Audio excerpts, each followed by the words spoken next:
1704년 독일의 벤자민 슈몰크 목사 내외가 신방을 마치고 집에 돌아와 보니 자신의 집에 화재가 나 있었습니다. 그래서 완전히 불타버려서 그야말로 잿더미만 남아있는 상태가 되었습니다. 이들이 돌아왔을 때는 타다 남은 곳에서 연기만 날 뿐이었습니다. 바로 그때 이 슈몰크 목사님의 머릿속에서 집에 남겨두고 나왔던 어린 두 아들이 생각이 났습니다. 그래서 애타게 이 아들들의 이름을 불러보았지만 아무런 대답도 없습니다. 불길한 생각이 들어서 이 타다 남은 잿더미들을 막 들춰보았더니 거기에 두 형제가 서로 꼭 부둥켜 안은 채 까맣게 타버린 주검으로만 남겨져 있는 것을 발견할 수 있었습니다. 새까맣게 타버린 사랑하는 이 두 아들의 시신을 부둥켜 안고선 하나님, 어떻게 이런 일이 있을 수 있습니까? 어떻게 이런 일이 내게 있을 수 있습니까? 라고 울부짖고 있는 그때, 바로 그때 하나님께서 이 슈몰크 목사님에게 준 위로의 시가 있습니다. 그것이 바로 우리가 방금 부른 찬송가 549장의 가사입니다. 내 주여 뜻대로 행하시옵소서. 온 몸과 영혼을 다 주께 드리니 이 세상 고락간 주 인도하시고 날 주관하셔서 뜻대로 하소서. 내 주여 뜻대로 행하시옵소서. 큰 근심 중에도 낙심케 마소서. 주님도 때로는 울기도 하셨네. 날 주관하셔서 뜻대로 하소서. 내 주여 뜻대로 행하시옵소서. 내 모든 일들을 다 주께 맡기고 저 천성 향하여 고요히 가리니 살든지 죽든지 뜻대로 하소서. 사랑하는 성도님들, 우리는 살다 보면 우리 뜻대로 되지 않은 일들을 인정해야만 하는 순간들이 있습니다. 또 원치 않은 일들을 당해야 하며 또한 많은 것들을 우리가 원하는 바와 다르게 포기해야 될 때가 있습니다. 그러나 그 어떤 사람도 바로 이러한 순간, 인생에서 찾아오는 밤의 순간을 좋아하지는 않습니다. 그리고 그 누구도 이러한 인생의 밤을 지나고 싶어 하지는 않습니다. 하지만 절대로 부인할 수 없는 사실은 이 땅에 발을 디디고 살아가는 사람이라면 그 누구라도 인생에서 고통의 순간인 이러한 밤을 맞이하게 되고 아무리 원치 않는다 하더라도 그 밤의 길을 걷기 마련이라는 것입니다. 그런데 정말 놀라운 사실은 그 누구는, 어떤 이는 앞서 말씀드린 이 벤자민 슈몰크 목사님 같은 그런 분들은 그 인생의 밤에서 아주 특별한 노래를 부른다라는 것입니다. 생각해 보십시오. 어떻게 자신의 아들이 그렇게 죽음으로 발견된 그 순간 내 주여 뜻대로 행하시옵소서 라는 이런 노래를 부를 수 있었을까요?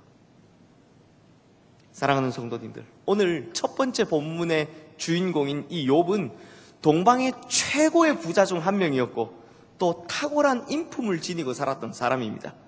더 훌륭한 것은 성경에서 욥은 온전하고 정직하여 하나님을 경외하며 악에서 떠난 자다라고 표현하고 있습니다. 그만큼 욥은 지극정성으로 하나님을 잘 섬기는, 정말 최선을 다해 하나님을 섬기는 그런 사람이었습니다. 그런 그에게 어느 날 부지불식간에 이 밤이 찾아옵니다.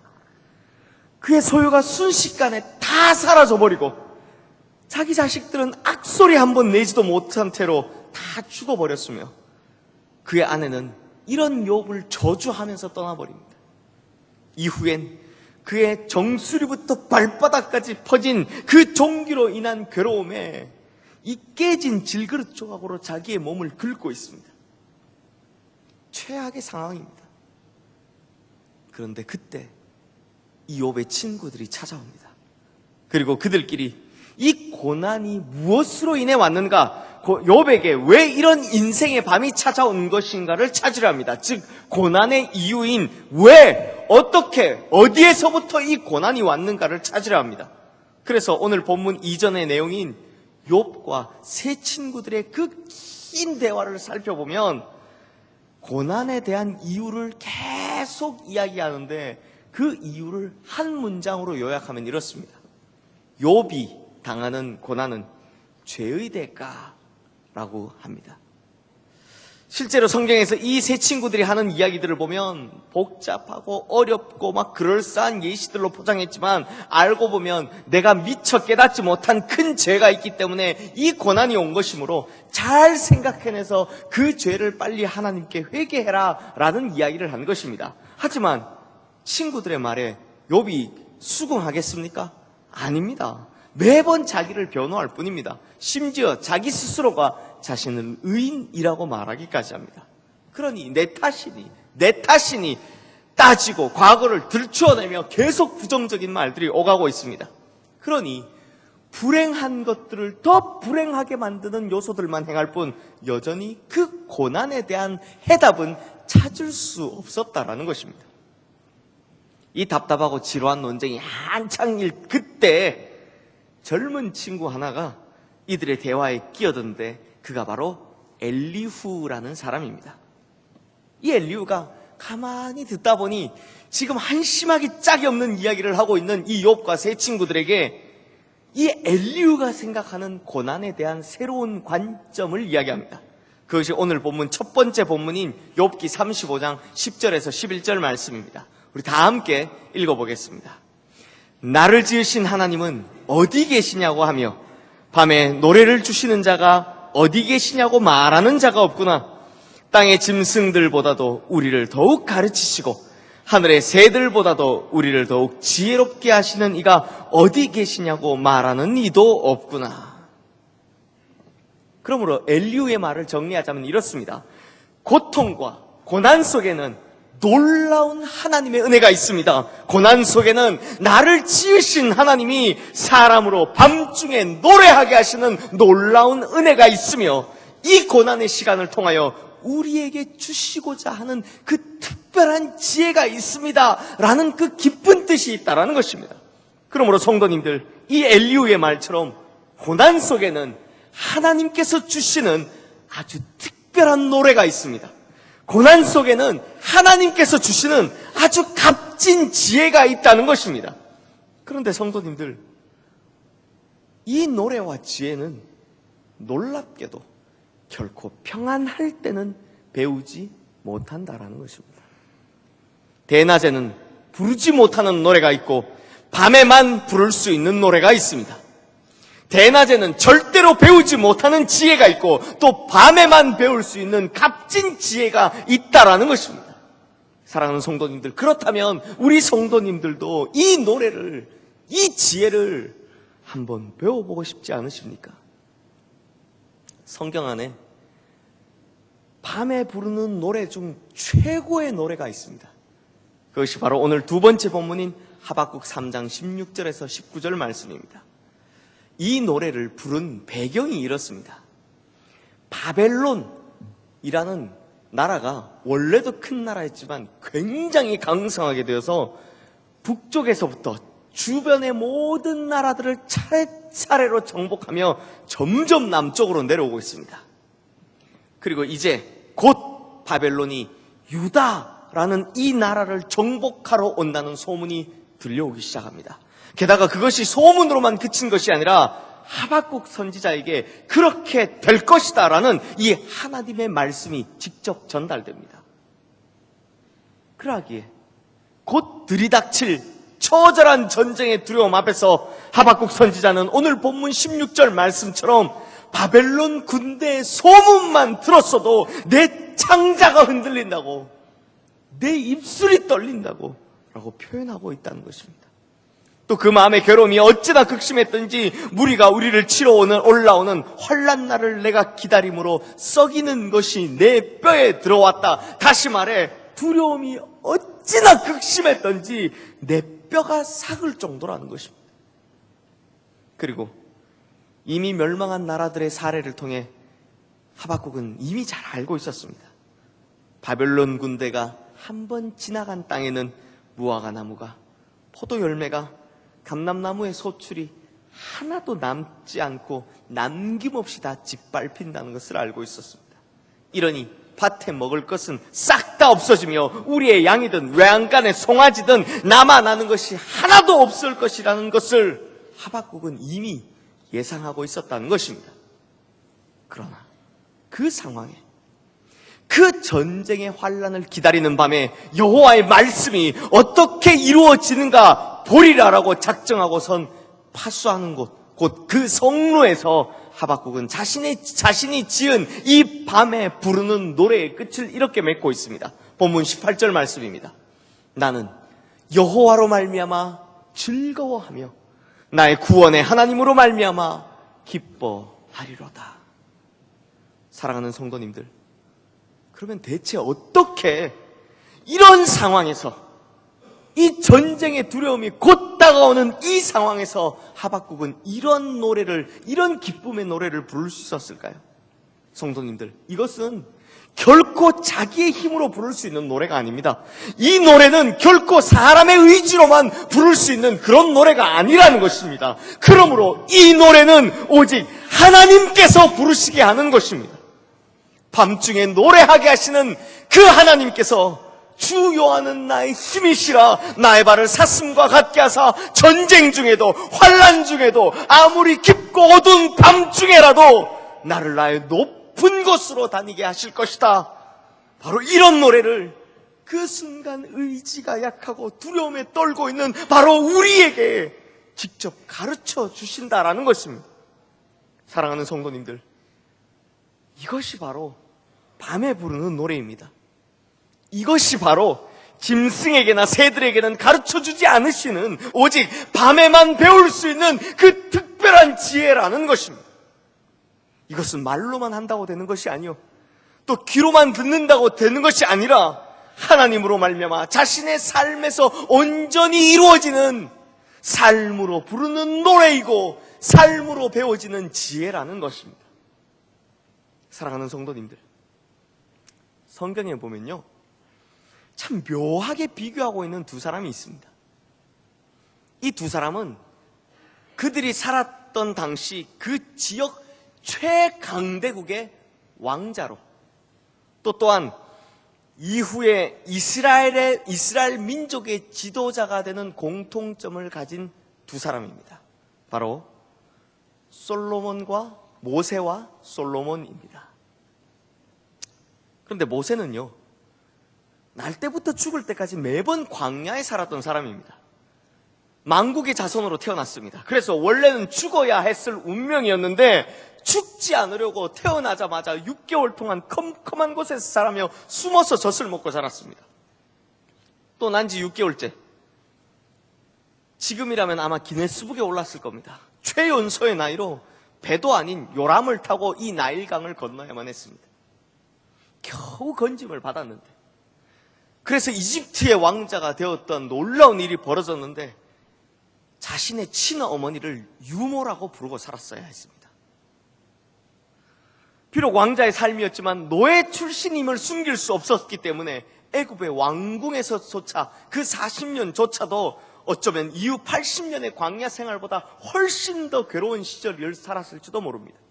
그리고 이후에 애굽에서 쫓겨나 미디안 광야에서 양치기로 40년, 또 출애굽 후 이스라엘 백성들을 이끌고 광야에서 40년을 또 보내게 됩니다. 그러므로 누구는 인생의 순간에 몇 차례 겪을까 말까 하는 이 광야를 마다하지 않고 아예 광야에서 눌러 앉아 살았던 그 사람, 120년 평생을 광야에서 살았던 사람이 바로 모세라는 것입니다. 한마디로 인생의 처음부터 끝까지 광야였던 사람이 바로 모세라는 것입니다. 결국 그렇게 광야에서 지낸 자신의 모든 인생을 마치고 출애굽 후 40년 광야 생활 중에 태어나 이제 이 출애굽의 역사를 경험하지 못했던, 그리고 이제 가나안 땅으로 들어가야 하는 그 다음 세대, 그 어린 세대들을 향해서 모세는 자신의 인생을 전부 담아 이러한 교훈, 즉 밤에 부르는 노래를 가르쳐 줍니다. 그것이 바로 신명기 32장 10절에서 12절 말씀입니다. 제가 읽어드리겠습니다. 여호와께서 그를 황무지에서 짐승이 부르짖는 광야에서 만나시고 호위하시며 보호하시며 자기의 눈동자같이 지키셨도다. 마치 독수리가 자기의 보금자리를 어지럽게 하며 자기의 새끼 위에 너풀거리며 그의 날개를 펴서 새끼를 받으며 그의 날개 위에 그것을 엎는 것 같이 여호와께서 홀로 그를 인도하셨고 그와 함께한 다른 신이 없었도다. 아멘. 지금 모세가 그의 광야 인생을 통틀어 무엇이라고 고백하고 있습니까? 여호와께서 우리를 만나주신 곳이 어디였냐 하면 바로 황무지였고 짐승이 울부짖는 광야였다라는 것입니다. 다른 곳이 아닌 황무지요, 어디선가 짐승이 울부짖었던 그 두려움의 장소, 밤이면 너무나 춥고 차가웠던 그 광야에서, 그곳에서 하나님께서는 바로 거기서 우리를 만나시고 호위하시며 보호하시고 자기 눈동자와 같이 지키셨다는 것, 바로 이것이 모세의 인생 전부를 다해 배운 밤에 부르는 노래라는 것입니다. 그리고 하나님은 우리가 나락으로 떨어지는 절망 듯한 그 절망 가운데 있을 때 마치 독수리가 둥지에 있는 그 새끼 주변을 너풀거리며 그 새끼를 떨어뜨리지만 그 떨어지고 있는 새끼를 등으로 받아 그 날개 위에 업어 더 높이 높이 나르는 것처럼 그렇게 우리를 인도하시는 분이시다 라고 고백하며 지금은 갈 길을 알지 못하는 광야에 서 있는, 지금은 앞이 보이지 않는 깜깜한 밤중에 길을 헤매고 있는 바로 우리에게 그 광야에서 배운 밤에 부르는 노래를 가르쳐주고 있다라는 것입니다. 그에 반해서 성경 안에서든 세상에서든 가장 팔자 좋은 사람 꼽으라면 아마 솔로몬이 1등일 겁니다. 솔로몬은 하나님께서 친히 주신 세상에서 가장 뛰어나고 훌륭한, 전에도 후에도 없을 그런 지혜와 총명을 보너스로 받은 사람이었습니다. 또 부와 영광과 장수의 축복 또한 보너스로 받은 사람이었습니다.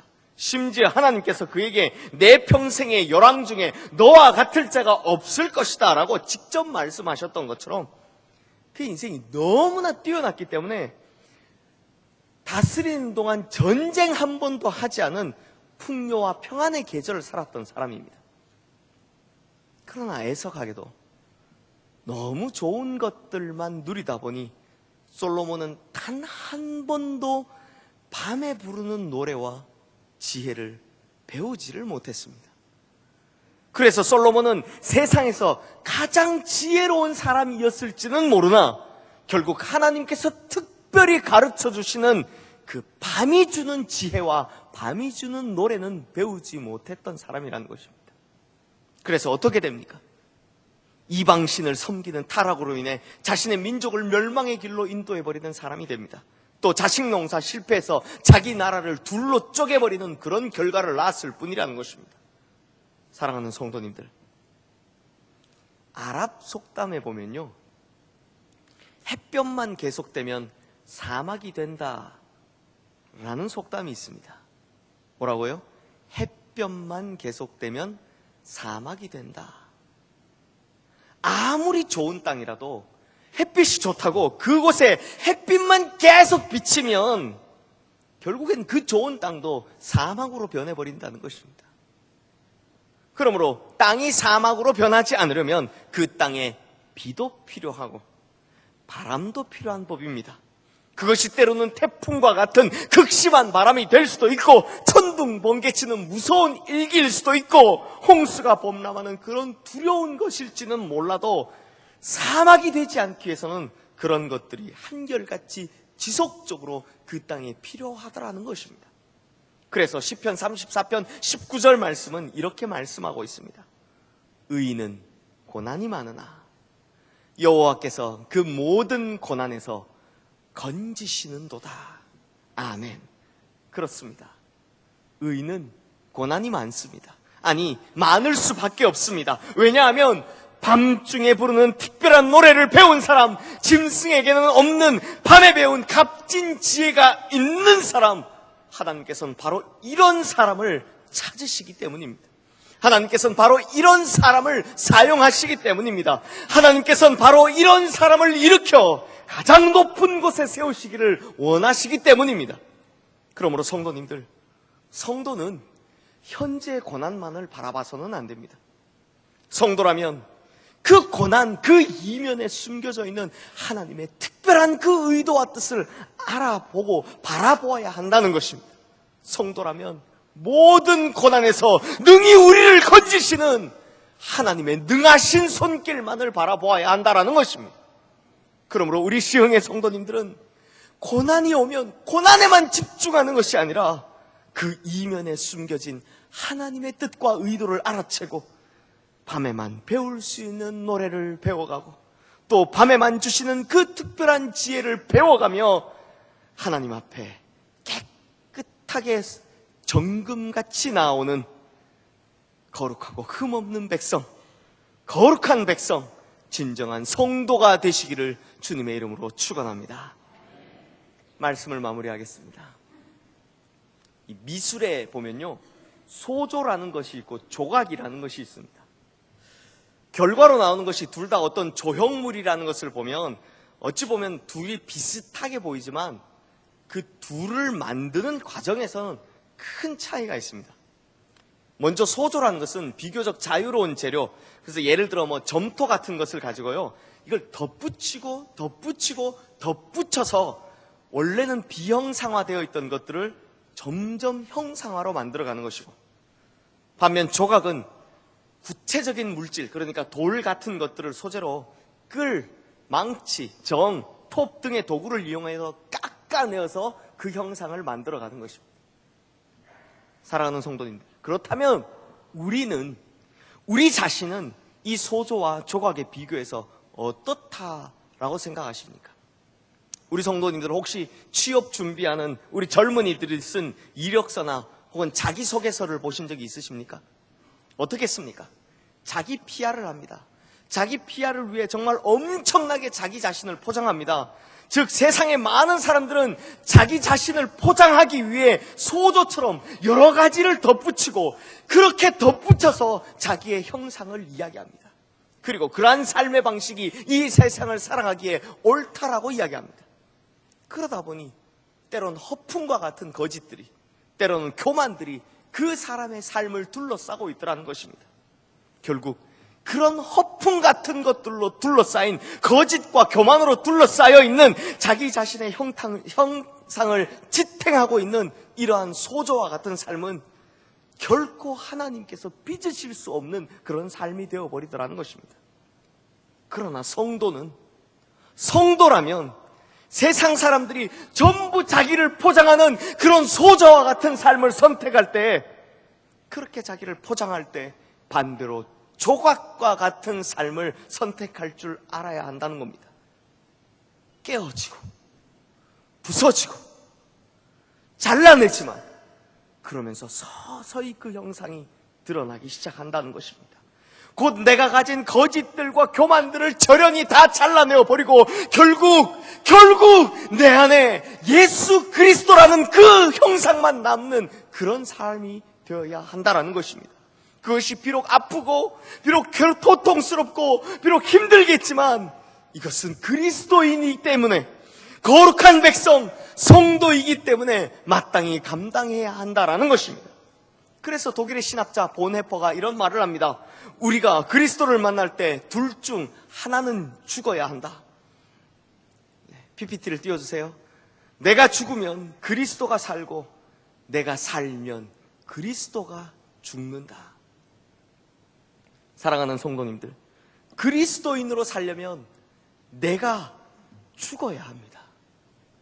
내가 죽어야만, 내가 깨어져야만, 내가 깎여야만, 그래야만 내 안에 하나님께서 원하시는 모습, 그 새로운 예수 그리스도의 형상이 드러나기 때문입니다. 그래서 갈라디아서 2장 20절 말씀은 내가 그리스도와 함께 십자가에 못 박혔나니 그런즉 이제는 내가 사는 것이 아니요 오직 내 안에 그리스도께서 사시는 것이라. 이제 내가 육체 가운데 사는 것은 나를 사랑하사 나를 위하여 자기 자신을 버리신 하나님의 아들을 믿는 믿음 안에서 사는 것이다 라고 말씀하시는 것입니다. 그러므로 그리스도인은, 성도는, 거룩한 백성은 소조의 삶을 버리고 조각의 삶을 사는 사람들입니다. 그래서 깨어지고 잘라내어지고 부서지더라도 그렇게 다듬어져서 하나님 앞에 깨끗이 정제되는 모습으로 설 수 있어야 하는 것입니다. 그렇다면 이것을 위해 필요한 것이 무엇이겠습니까? 그렇다면 무엇이 우리의 형상에 손을 대어줄 정이 되고 끌이 되고 톱과 망치가 되겠습니까? 바로 고난입니다. 바로 광야이고 내 인생에 찾아오는 밤이더라는 것입니다. 그러므로 인생의 메마른 광야가, 그러한 깜깜한 밤이 비록 괴롭고 아프고 힘들지는 모르지만 그것이 우리의 삶의 정이 되고 끌이 되고 톱과 망치가 되어 우리를 하나님 쓰시기에 가장 좋은 형상, 가장 아름다운 형상으로 우리를 다듬어 준다라는 것입니다. 그러한 정과 끌과 톱과 망치가, 또 이 고난이, 이 광야가, 이 인생의 캄캄한 밤이 결국 우리에게 밤에 부르는 노래와 그 특별한 지혜를 가르쳐 주더라는 것입니다. 그러므로 성도님들, 지금 정과 망치가 나를 치는 것 같이 괴로우십니까? 톱과 끌이 나를 잘라내고 때리는 것처럼 그렇게 아프십니까? 그렇게 아프고 그렇게 괴롭고 그래서 참 힘들고 외롭다면 성도님들, 지금 잘 하고 계신 것입니다.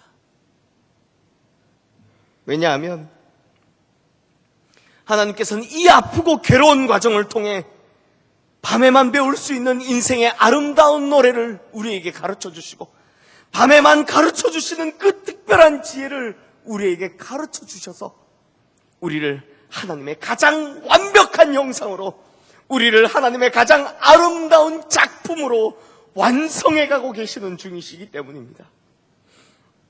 그래서 로마서 8장 17절에서 18절 말씀은 이와 같은 것들을 이렇게 설명하고 있습니다.